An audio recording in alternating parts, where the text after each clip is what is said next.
haven't been turned away by anyone else. So, yeah, I've been to the European Union, and I have no problems. So I wasn't expecting any issues.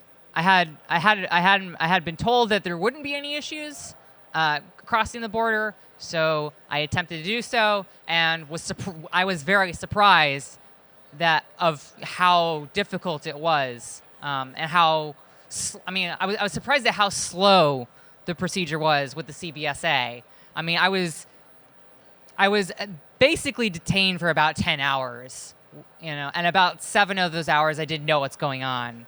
So what's changed is that I'm still challenging that the September entry. It was a separate entry from this one, and it's really about a sort of blanket denial in which I have to ask for a TRP, for permission every single time. We're still challenging that, and I'm going to defer to my lawyer, to my lawyer Josh Bloom on that.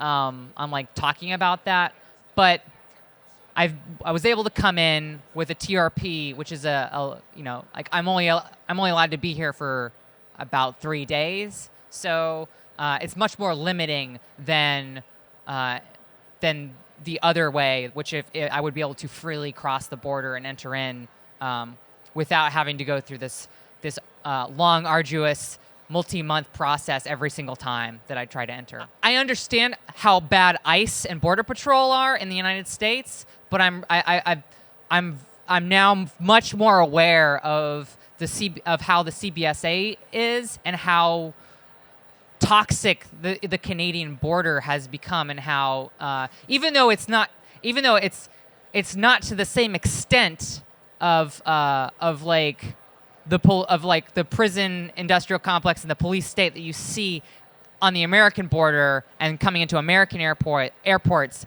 but it's certainly much worse than I've seen in Europe and I've seen in other places.